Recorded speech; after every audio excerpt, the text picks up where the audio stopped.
పోలవరం ఎడమ కాలువ జలాలకు హారతి పట్టేందుకు ఉత్తరాంధ్ర ప్రజలు సిద్ధంగా ఉండాలని హోంమంత్రి అనిత పిలుపునిచ్చారు. అనకాపల్లి జిల్లా పాయకరావుపేట వద్ద పోలవరం ఎడమ కాలువ ద్వారా వచ్చే నీటికి త్వరలోనే ముఖ్యమంత్రి హారతి ఇస్తారని ఆమె తెలిపారు. కార్యక్రమ ఏర్పాట్లను హోంమంత్రి స్వయంగా పరిశీలించారు. పనుల పురోగతిని అడిగి తెలుసుకున్నారు.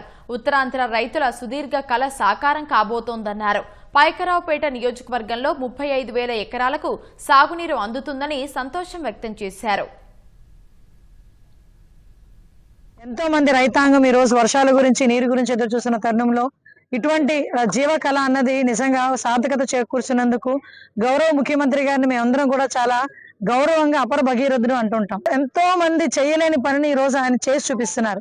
నిజంగా చెప్పాలంటేనండి, నా చిన్నప్పటి నుంచే కాదు, ఈ రోజు కెమెరాలు పట్టుకున్న మీరు గాని టీవీలో చూస్తున్న చాలా మంది పోలవరం అంటే చిన్నప్పటి నుంచి పోలవరం అంట.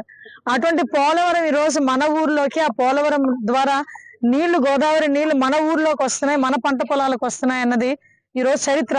మన రేపొద్దు భావి తరాల వాళ్ళకి కూడా చెప్పుకునే దానికి ఒక మంచి తరుణం కింద భావించుకోవాలి. ఇక్కడ ఉత్తరాంధ్ర ప్రజలందరూ కూడా ఈ గోదావరి జలాలకి ఆహ్వానం పలకాలి. మనం ఎంతో భక్తి శ్రద్ధలతో ఈ రోజు పంచభూతాల్లో ఒకటైన నీటిని ఈ రోజు అంతే దైవకంగా భావించే మనందరం కూడా ఆ గోదావరి జలాలని సార్థకత చేరుకునే విధంగా మనం ఉపయోగించుకోవాలని, వచ్చే నీళ్ళని కూడా మనందరం కూడా సాధారణంగా ఆహ్వానించాలని మిమ్మల్ని అందరినీ కోరుకుంటున్నాం.